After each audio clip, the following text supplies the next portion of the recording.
Hi, my name is Glenn Hustleman. I'm just making this video for the free accounting software users to show you guys how to lodge your activity statement using free accounting software. I've split this video up into 4 levels. So it's like a computer game. You have to pass each level before you can go to the next one.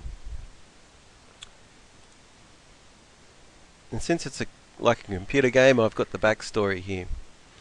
So the traditional way to lodge your activity statement is that you generate a GST report.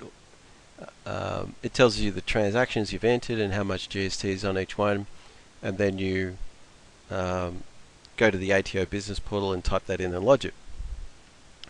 Now, in the previous version of free accounting software, did it a similar way, and we also provided electronic lodgement. So the software will put those figures from the GST report onto an activity statement, and then you can electronically lodge it. We've been electronically lodging activity statements since about 2010, so we're sort of one of the first organizations to get onto that. And you know, I guess that sometimes free accounting software, it's free, so people think it might not be that advanced, but that we really got some cutting edge features. So in any case, I think this is where all software is. All accounting software is. You basically run a GST report, and then you can now that most software just provides this electronic lodgement to the ATO. FAS 3 Desktop is taking it up to the next level. So we are now linking the transactions to the BAS that it's lodged on. And this has a number of advantages, which I'll explain as we go through the levels in this video. And look, I actually think FAS 3 Desktop is the only accounting software that has this feature. So, you know, it's really quite interesting that this free software is actually the only software that has it. You know, if you know another one that does it, let me know. But you know, linking transactions to the actual activity statement that they lodge it on is different to closing your ledger, so that you can't modify transactions in earlier periods, and it's got a lot of advantages over that sort of traditional approach. Now I want to also say something about the design of free accounting software. We've got accounts and tax codes. So every transaction you enter is you're going to choose an account and a tax code. I don't think that's that unusual. I think we use it in a slightly different way, but basically the account is the nature of the item to your business. So for example, you might have your business buying chocolate chip cookies, and you know, if you're an accounting practice, chocolate chip cookies would be probably a staff amenity, okay, that you provide in the kitchen. If you were a coffee shop, buying chocolate chip cookies could be an inventory or a cost of goods sold. So it's not necessarily the thing you're buying that determines its nature. It's its nature and use for your business. Okay. Tax codes determine the reporting of that thing in the BAS or the or single touch payroll lodgements and those kinds of things. So these two types of codes are both needed to do your internal reporting as well as your lodgements. Okay, so level 1 is the basic lodgement. So a lot of people just say, look, just give me a report, shows me how much GST so I can lodge it. Okay, that's what people want. In the case of GST and BASs, what people need is more than what they want. So you need to, it's quick and easy to just generate a report and lodge it. It's more difficult to have a record of what you've lodged, so that if you need to amend it, or you need to reconcile your GST payable account and you know, fix that up, that's where the difficulties will come, and that's why we're doing this generate transactions. Okay, so I'll show you what that is. Now, I've set up this organization, and I've got a few activity statements there. So, but before we get into that, let's just look at a little bit of the setup. So in the tax codes, just set up two tax codes. One is for a GST taxable sale. So the purpose of this demonstration is to keep it really simple so that people understand the concepts. And so I'm just focusing on the taxable sales, right? So I've got GST taxable sale, and I've got GST paid to ATO. Okay, so when you make a sale, you'll charge some GST on it. You'll collect the GST, and then you got to pay the GST to the ATO. So that's why I've got the two tax codes there.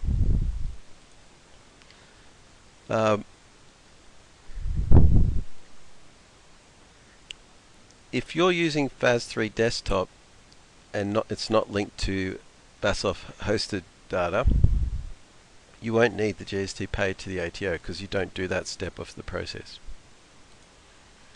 Okay, anyway, let's have a look at GST taxable sale. So basically just the name, the percentage here is 9.0909, etc., and that is because it is 1/11th.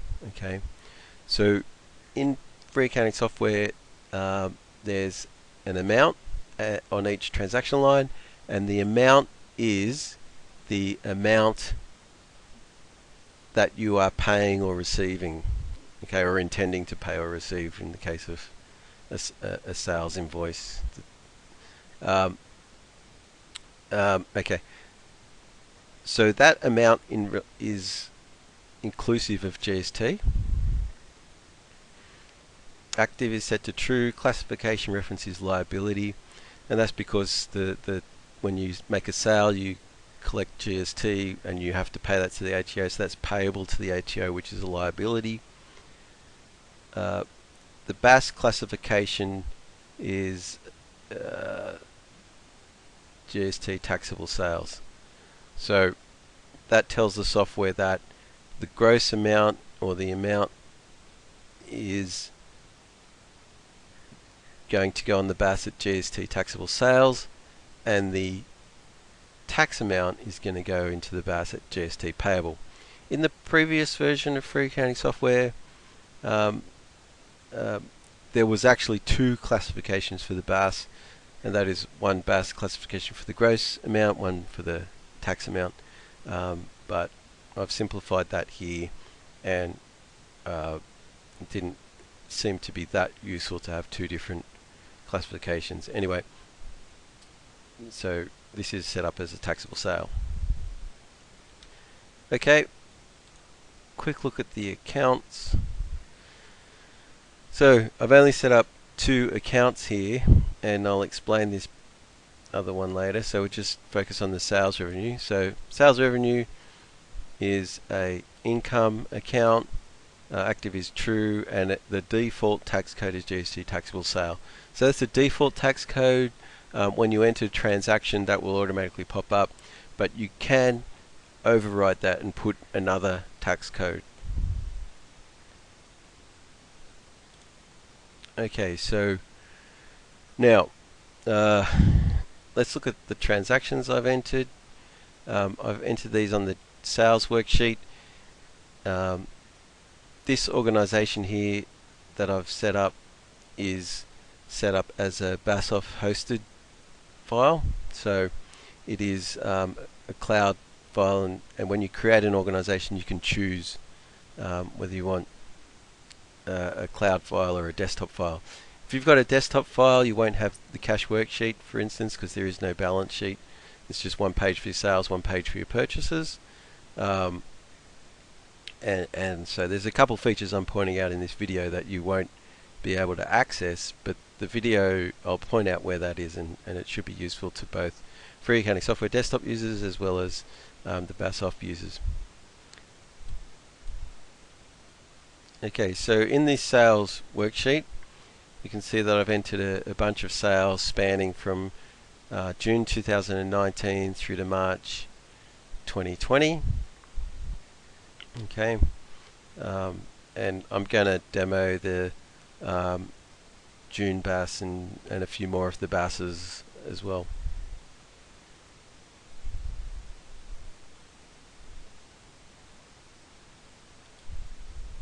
Okay, so going to the activity statement, and okay, the first thing you need to do when you want to lodge your BAS is you need to list or what's called a list process, which is done by clicking this button, download and pre-fill all. So the software will contact the ATO and sort of say, well, what BASs do you have? It'll download them, it'll pre-fill the BASs. So essentially retrieve these. The BASs are generated by the ATO, and you need to retrieve them. So there is this link at the bottom right. It says show detail, and that shows you the detail of the criteria it's using to request the BAS.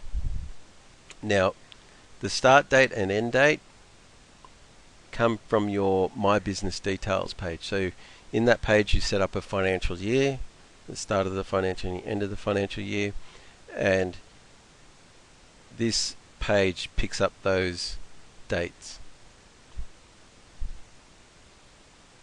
This start date is the 1st of July 2019, which is after the first BAS that I actually have here. And the way that I got that first BAS in there, or the way that you would do that, in fact I just made up these BASs because this is all just dummy data, but the way, if you needed to get a BAS in there that was from a prior financial year, is to temporarily change your dates. Okay. It's not normally that necessary to see this information, so by default this detail is hidden, and that gives you a little bit more space to see the listed BASs. So the way you would do it is you put in your password into here and click download and pre-fill all. If your file is a BASOF file, you will get a software subscription ID, and you have to nominate free accounting, or you have to nominate BASOF as a software provider, and then that gives you authorization to list it.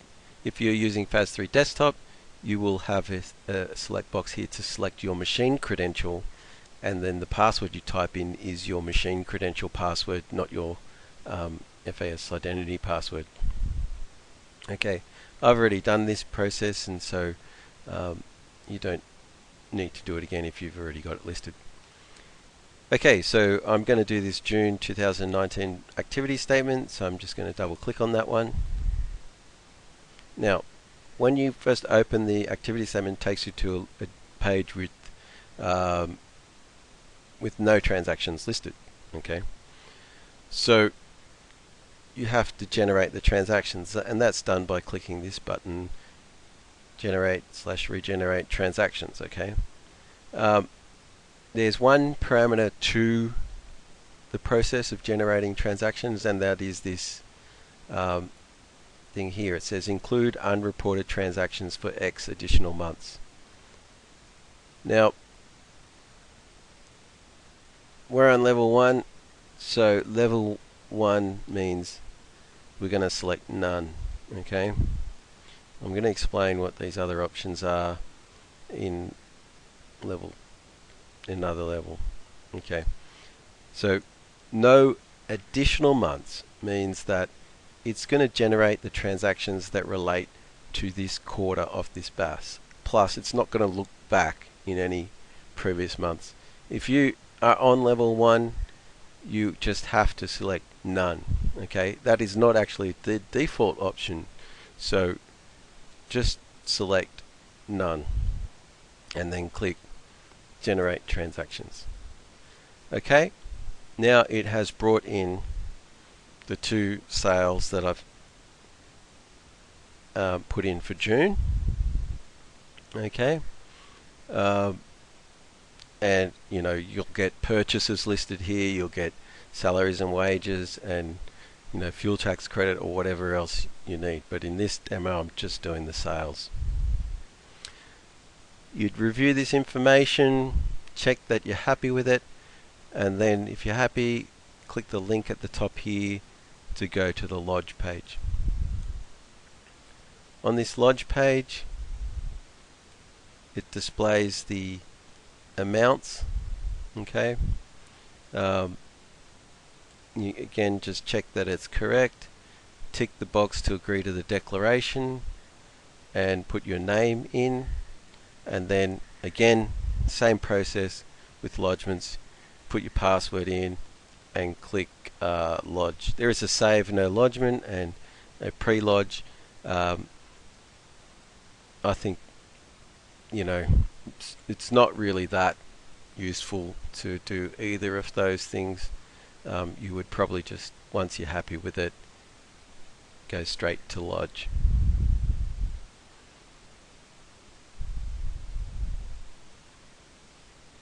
Okay, so that brings us to level 2.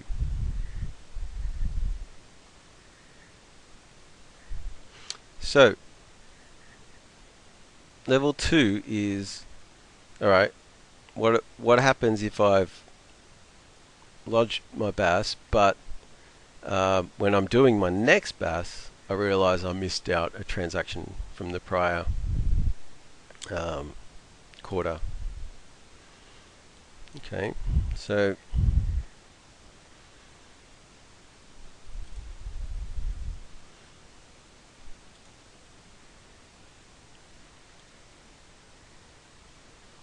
we go to September and do the generate transactions. We've got the 2 transactions.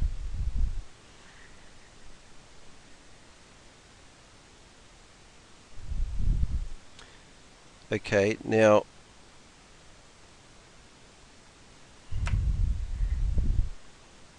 at this point you might realize, hey, I missed out a transaction from prior to 30th of June. Okay, so let me just demonstrate what you would do there.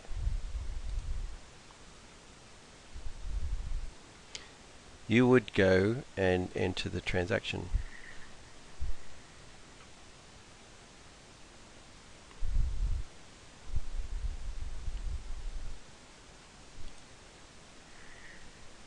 Now I want to, in fact, I'm going to take this transaction and move it back into June rather than enter a new one into June, because I kind of need the total of this BAS to add up to the right total that I've set up for the purposes of this demo. So let me just do that.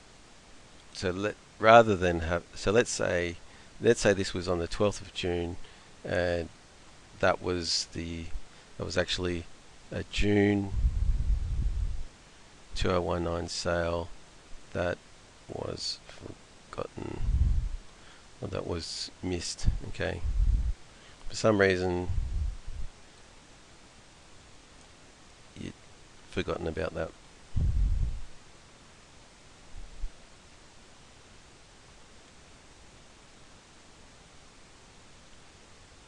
In fact, that could be an example of where you accidentally put the wrong date on it and now just fix the date.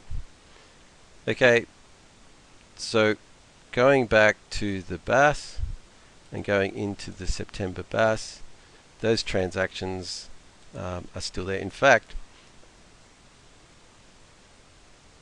where I've changed the date, it actually will remember that this transaction is on this BAS because it's linked to the BAS, and so it's still got that it's still got the transaction there, even though it's now outside the period. But what I'm going to do, let me demo that again. So one thing that you can do is you can actually remove transactions from the BAS. So I'm just selecting these two transactions and I'm going to click this button, remove selected transactions from BAS. That could be useful if you if when you're generating the BAS you had a transaction that shouldn't be on it, although it's probably unusual. Okay, so now let me demonstrate this properly. So we're doing our September BAS and we're going to generate the transactions. We'll do it in the level 1 way, which is just to choose none and click regenerate transactions. You can see I've only got the one transaction there. So what we've got to do is include some additional months history. Now for most of the users which are small businesses, then there are rules about when you can make an adjustment on your current BAS to include a mistake on a prior BAS. Mainly it's just for GST, and there's thresholds and so on. I'll leave you to look that up. But in this case, this transaction is below our threshold, so we want to bring it in to this BAS. So what we can do is include additional months history. So in this case we only need to go back 3 months. The default is actually 18 months, and it generally doesn't matter because you will have already attached all of the prior month transactions to a BAS. So in this case I'll just go 3 months because I know it's in that 3-month period, and click regenerate transactions. And what happens here is it picks up this transaction that we've moved into the June period,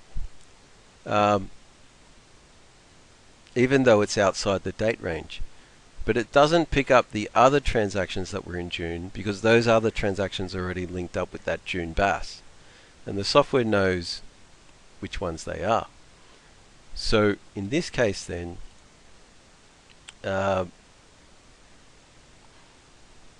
as you go forward from BAS to BAS, you just keep including the prior history because it's a convenience factor. As if something's been added to a prior month, then accidentally or something, you'll pick it up. And then again you go to the lodge page and check your GST amount, put in your password and hit lodge.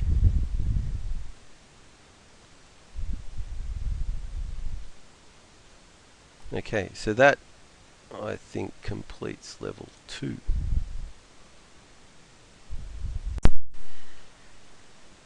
Level 3.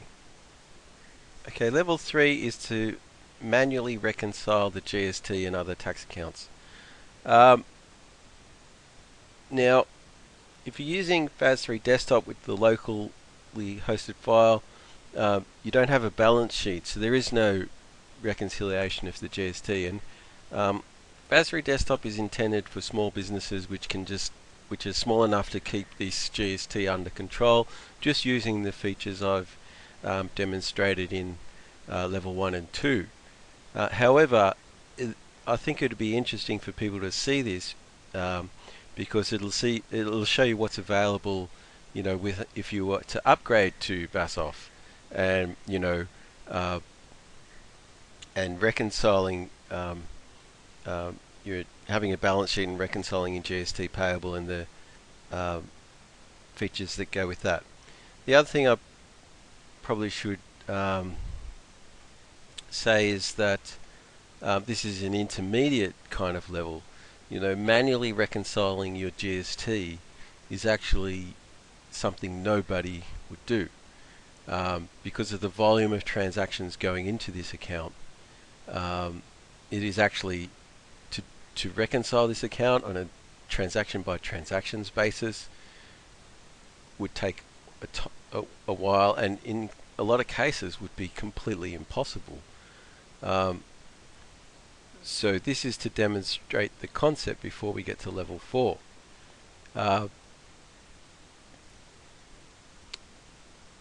When an accountant will do your tax return, or when you do your financial statements at year end, you do want to check that your GST payable is correct, and that's normally just done by a comparison on a spreadsheet just to calculate that, and I'll show you what I'm talking about here. Oh, hang on. We're not on level 4 yet, but anyway. So level 3, we're going to manually reconcile the GST. So going to the 30th of June balance sheet, we've got GST payable. It actually says 16.35. Okay. However, our BAS says $10, and this is the kind of problem you'll get. So we see here GST payable, but if I go back to the activity statement for June, there's $100 made up of that $2 and the 8. So on the lodge page, there's $10 of GST payable.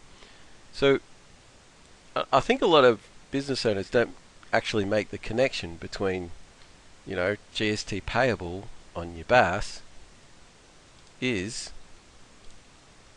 the same GST. Hang on, going back to 2019. So it's the same GST. The amount of GST you owe the ATO stated on the BAS should equal the amount of GST you owe the ATO stated on your balance sheet.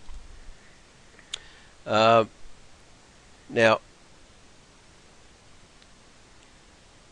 if we go into the transactions here, there's the $2 and there's the $8, and that's what I paid on my BAS. And then in level 2, I demonstrated this example of, well, what happens if we backdate something, and that's why we've got this extra GST payable.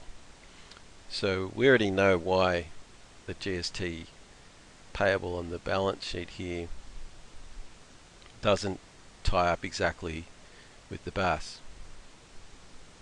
Now, I should also point out that there can be another reason why GST payable on the balance sheet doesn't equal the BAS, and that is because of accounts receivable. So if your BAS is on a cash basis, if you haven't received the money, you don't have to put it on that BAS. So if all of your sales were taxable, then the GST payable minus 1/11 of accounts receivable will equal your BAS. Now, I don't think many business owners check that, and what happens is that over time the mistakes can accumulate, and if there's a systematic mistake occurring in your processing, it can just keep growing, and if you're not checking that your GST payable in your balance sheet matches the GST payable on the BAS, those two figures can actually over years grow quite far apart and basically cause some kind of financial disaster. So that's what the importance of reconciling this comes down to. Okay, so I'm going to show you here the concept and how much sense it actually makes. So this on this BAS, the amount of GST owing was $10. So let's enter the payment of that $10. So going to the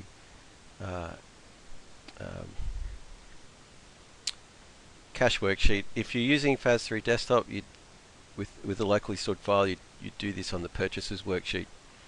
I'll just do it on the cash worksheet, new cash transaction, cash payment. Now if we're paying the June 2019 BAS, we would have paid it, let's say, on the 29th of July, and the counterparty would be the ATO.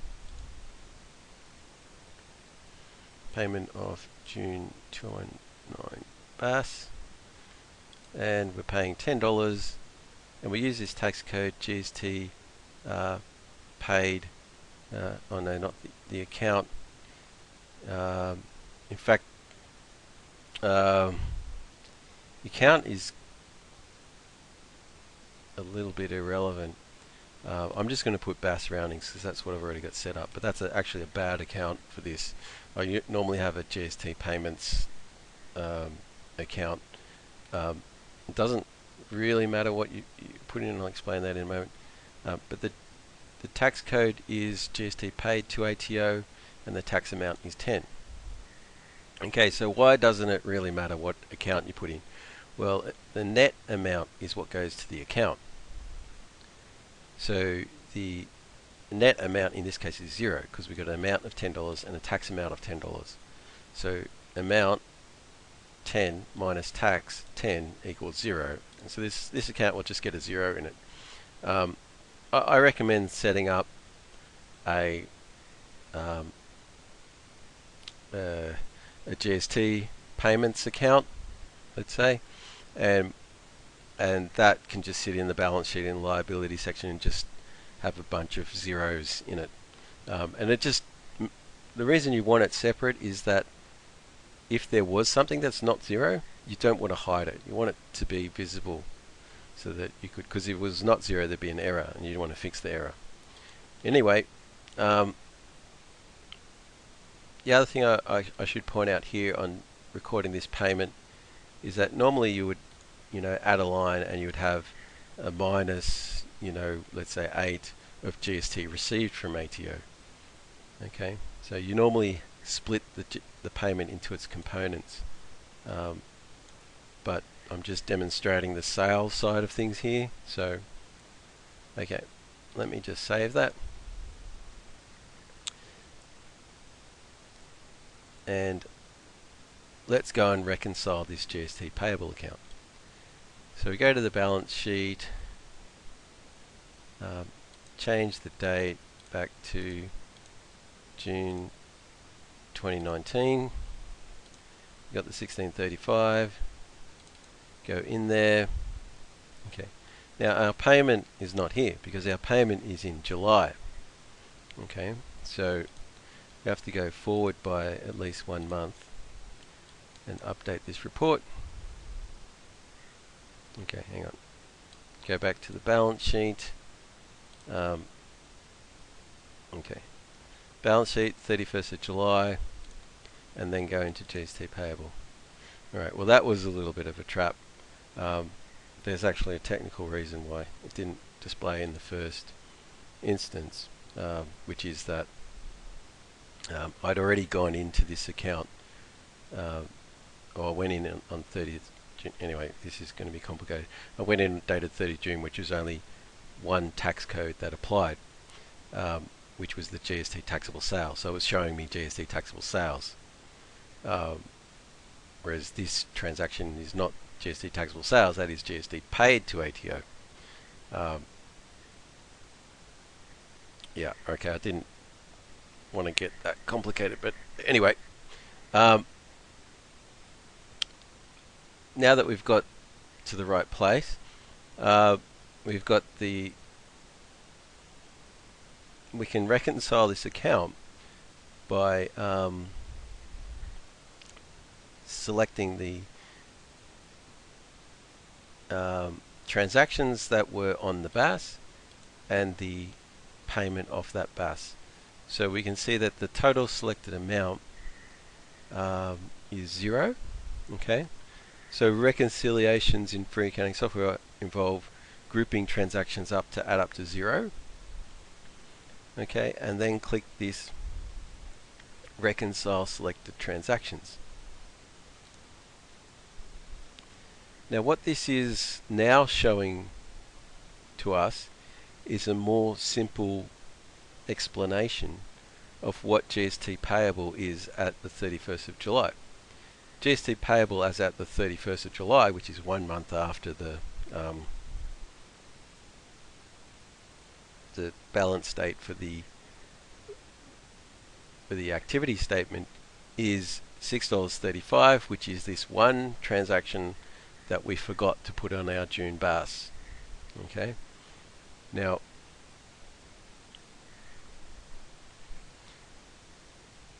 when you go into your GST payable account in any other software, you will see a complete mess of transactions of 32 cents and whatever else, and it just goes, and it goes back forever, because there's too many transactions and the volume is too high to do this kind of reconciliation.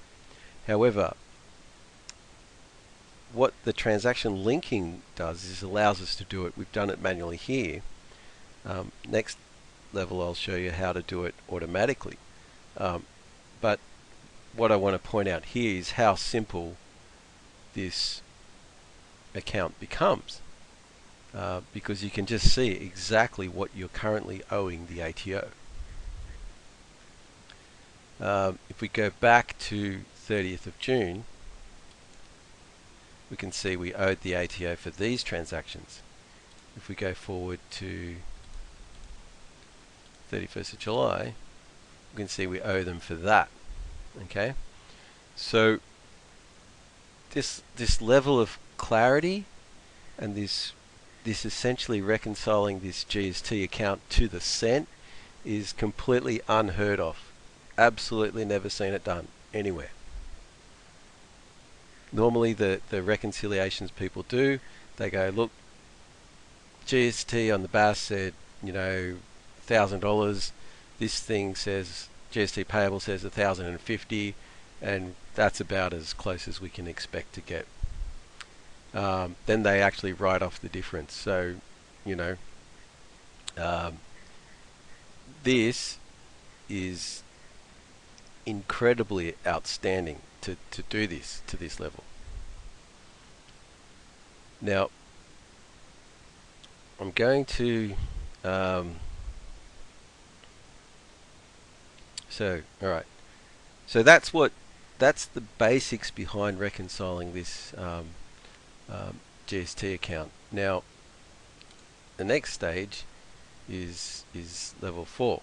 So level 4, auto reconcile the GST and other taxes. Now that we've seen what we're trying to do with reconciling the GST, how can we do it in a way that's quick and easy? Because if we can have to the cent unheard of level of accuracy, as well as do it quicker than what people do it in the Slack way, that's exactly where we want to be. So let me show you how to do that.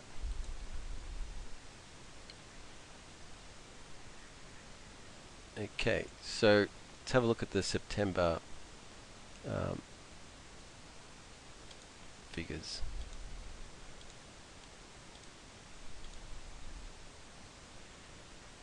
Alright, GST payable is $19.99. And it always, or 99 out of 100 times it'll work out that way. I just made that up based on there being 100 cents to the dollar, but there's always going to be some cents, and the BAS itself is to the dollar. So let's go and have a look at the BAS.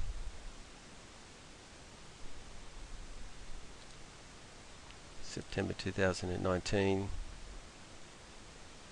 So the BAS is $20 of GST payable. And we have to pay the ATO $20 even though we've got $19.99 payable in the balance sheet. So those two figures are not exactly matched.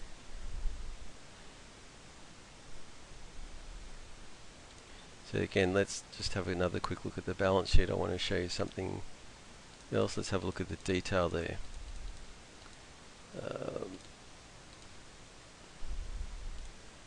Go into the detail of GST payable. Notice that we don't see the June transaction. So if you've kept this reconciliation going, you're only seeing the September stuff. Okay, and those two transactions are the ones that will add up to our $19.99. That's fairly easy for us to pick out which two are there. If you have more transactions and you have several different BASs involved, that could be incredibly difficult. So I'm going to do the automatic reconciliation process. So these transactions will be replaced on this page with a line that just says September BAS. So wouldn't that be great? We just come into our GST payable and we go, what do I still owe the ATO? Or you owe them for your September BAS. You know, and instead of seeing the 100 of transactions that adds up to your September BAS and you owe them this, all these hundreds of transactions, you just say, yep, you owe them for your September BAS. So if I go to the activity statement, click on the September BAS, got the transactions there, and this is where the automatic reconciliation happens. Okay, the first parameter is, do you want to move it to accounts payable? So you can actually take it out of the GST payable account, net it with the GST receivable, take the pay-as-you-go withholding payable, and just put the whole thing into your accounts payable account or purchases worksheet, and then you could just pay it from there, just like a normal invoice. And I kind of recommend that for most users, although technically speaking it's a little bit wrong because GST payable shouldn't really be in a financial report shown under trade and other payables. So that might have to get separated back out, but it's just so easy to do it that way that I just recommend most people do that. But in any case, I'm going to select no for the purpose of this demonstration. The counterparty, we want to select the ATO, and this is what I've got the roundings account for. So BAS roundings is an account I've set up as an expense account. It really should never get much money in there. It's just the differences between the amount you're lodging versus the exact amount to the cent. Okay, having selected those things, you can just click this button that says reconcile BAS taxes, and you should get a message that says reconciliation complete. If the transactions displayed on this page add up to something that is more than about $5 different to the lodged BAS, it won't reconcile. It'll display an error. These transactions should be very close to the lodged BAS. It's got a little bit of tolerance, more than $1 actually. So yeah. Now let's go and see what this has done on the BAS, on the balance sheet. Okay, so going to the balance sheet, going back to September 30th, which was the date of the BAS, and now it actually says $20. Okay, so it's actually moved the 1 cent. It's done a journal to change the balance to the exact amount on the BAS. And it's replaced those transactions with September business activity statement. So if you've got hundreds of transactions, this is a really great simplification so that you can understand your balance sheet. And I think that a lot of people don't click through their balance sheet often enough and click into each account and make sure they actually understand what all those things on the balance sheet are. Possibly because it is actually, there are things like this GST account that are quite complicated. Anyway, so we could enter a payment like we did with the $10 payment in level 3 of, in this case it'd be $20. We could enter the payment and just tick them off and reconcile that. I'll skip that bit of the demo, but what I will show you is that all the transactions history are still here. Okay, so if I click on all these balance sheet pages, you see you're seeing the transactions outstanding as at that date, plus generally just the outstanding amounts, but you can also view additional history. Okay, so we can see 1 month history as well and update that. So this shows us that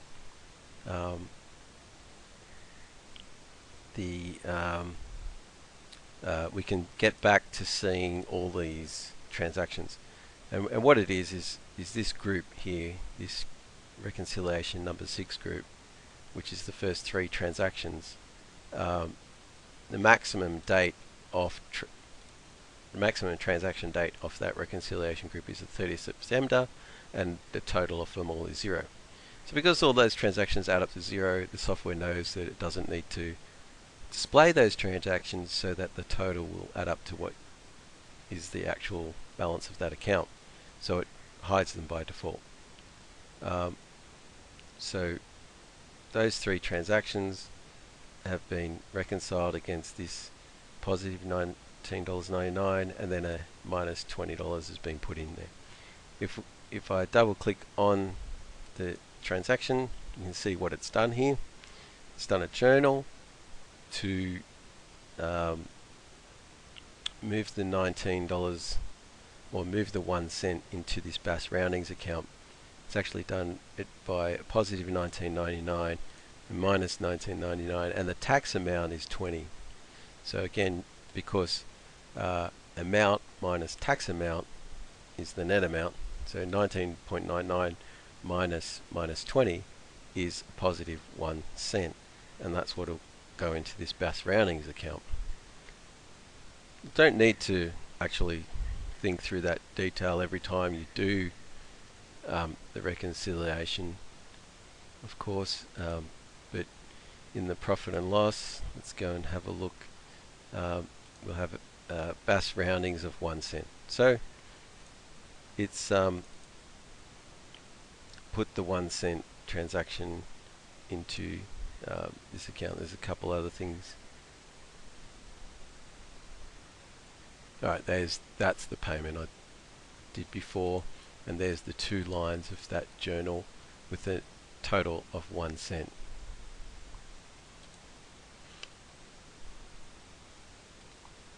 Whilst we are looking at the profit and loss report, you can see that we've got the sales that I've entered. That's the full year of sales. I've only looked at in fact the first quarter plus the last quarter of the prior financial year. The net amount is the key amount that you'd be interested when you're looking at a profit and loss. Gross amount including GST, and over here it tells you what the tax amounts are. So this net amount is made up of these GST taxable sales. If you had multiple different types of tax codes going into the one account, then it'll show you the detail of the taxes here. This is an unusual thing for the accounting software to display, but I think it's extremely useful because this report breaks up the transactions by the account, and the account is the nature of the expense to that business. So for example, sales here, if you generally sell GST taxable things, you would want to see that all of this says GST taxable sale, and if there was one that says GST free sale, then that would immediately highlight there was an issue. You might have another account that might say interest charged on late fees, and that might be GST free. So you would then, on that line, want to see that they all said GST free. Okay, so I hope you're all still with me, and that sort of completes level 4. Okay, so I have a bonus level. Hopefully you're all still with me, and anyway, I'll just talk through some of these things. The transaction line is technically it's the transaction line that's linked to the activity statement. It's not the transaction. I've been saying transaction as a simplification, but it is actually the transaction line. And it is possible that one transaction would have several lines, and some would be on one activity statement and some would be on another. For example, if you had pay-as-you-go withholding and GST mixed up on the same transaction with monthly installment activity statements for pay-as-you-go withholding, but a quarterly BAS fee GST. So then in that case, the transactions can get split. Reports have taxes columns, and I talked a bit about that already, so I won't go into that again. And some finer points on the design of the amount/tax amount system, or account and tax code type system. So I took a break from in the video and I went and set up some tax codes and stuff, so I'll just show you that. So one I set up here was called gross taxable wages, and that is something that links, for the purpose of the BAS, relevant thing is that it links to this salaries and wages classification on the BAS. There's no tax percentage, and the tax amount on the gross wages line is 0. Okay, and I'll point that out in a minute. There's some single touch payroll classifications, but I'm just wanting to focus on the BAS in this case. Pay-as-you-go withheld. So pay-as-you-go withheld is tax percentage rate of 100. It is all tax, okay? Although because you've got to remember that this percentage is applied to the amount which is on the same line as this tax code. Although the transaction has gross wages, then it won't be 100% tax. The pay-as-you-go withheld tax amount is 100% of the amount that is deducted on that transaction line. The BAS classification is pay-as-you-go withholding payable. Okay, so that tells the BAS, or to put it in, tells the system to put it in that spot on the BAS. Okay, and another interesting one is employer compulsory super. Tax percentage 100%. That's not so much for the pay slip, as when you pay super, you're going to pay it. It's all going to be taxed. So you're going to pay 100% of the amount you enter will be super that you are paying. There's no spot on the BAS for it, and there is some single touch payroll classifications. But I think this particular tax code is quite interesting in the way it works, and I'll talk a bit about that. So I have accounts set up to link to those tax codes. So employer super expense links to that tax code. Normal time links to the gross taxable pay. Normal time type expense links to the gross taxable wages. Payment deduction type is earnings. So on the payslip filters accounts in the different sections. So you need to choose this earnings type. Quick look at super expense. It is linking to the default tax code, employer compulsory super, payment deduction type of other, and it is set up as an expense account. Okay, now I just want to talk through how those tax codes actually work on a payslip. And I did enter one already. I did not enter a TFN declaration, which is why I'm getting that warning. So I've just entered normal time, $1,000, which links to this gross taxable wages tax code, which is the default. And over here, you can't really see it on the screen, but it says provision and $0, and that is the tax amount. I did not want to put the word tax amount at that position on the payslip because people would think it was the pay-as-you-go being withheld, and it is not. There is it is the standard kind of account slash tax account sort of paid amount and tax amount box. It is not anything to do with pay-as-you-go withholding. So, and that just gets a 0. Okay, so all we're doing with this is we're flagging that line as gross taxable wages. And the BAS will then pick that up and put it in that spot. In this spot here, hang on, we've got pay-as-you-go withheld. Now, this particular line just has an amount and a tax code no account. In fact, there is no account that's hidden behind the scenes or anything like that. There just is no account. It's not necessary because the amount is the tax amount. So the software doesn't restate that tax amount. It's just behind the scenes. It's always going to be 100% tax. Doesn't matter what percentage of tax you put in on the setup of this tax code, it is always going to be whatever amount is there, the tax amount is the same amount. Because the net amount is the amount minus the tax amount, it's always 0. And so there is no account. It doesn't matter because the net amount is what goes to the account, and that's always 0. This superannuation line here would probably have to be the most interesting setup of all of this stuff, and if you can get your head around how this superannuation works, you know, that's like the most complex one.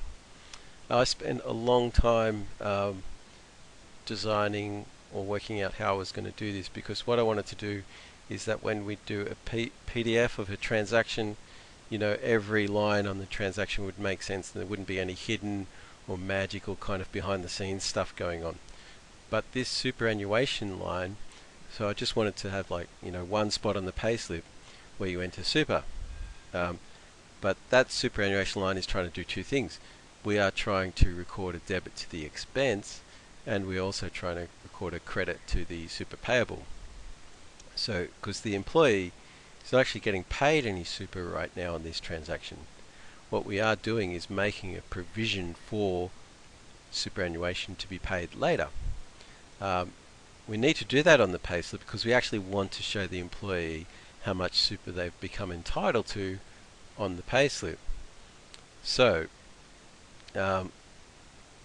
what we have here is the account super expense, the tax code, employer compulsory super, and the amount of $95. Okay. Now, trick about this box is that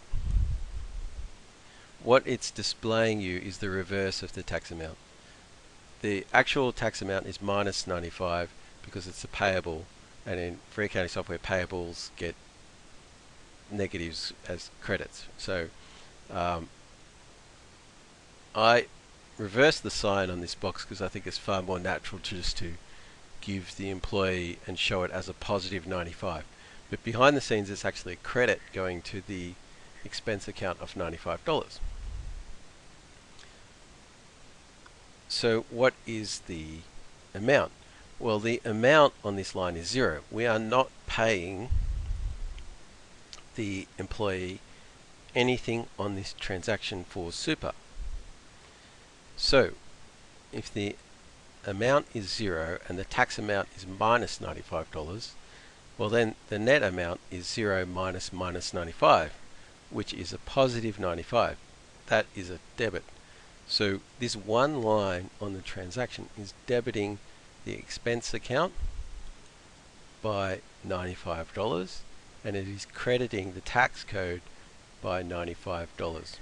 Okay, and thereby we are achieving the two things on this payslip in actually a kind of what I think is an elegant way,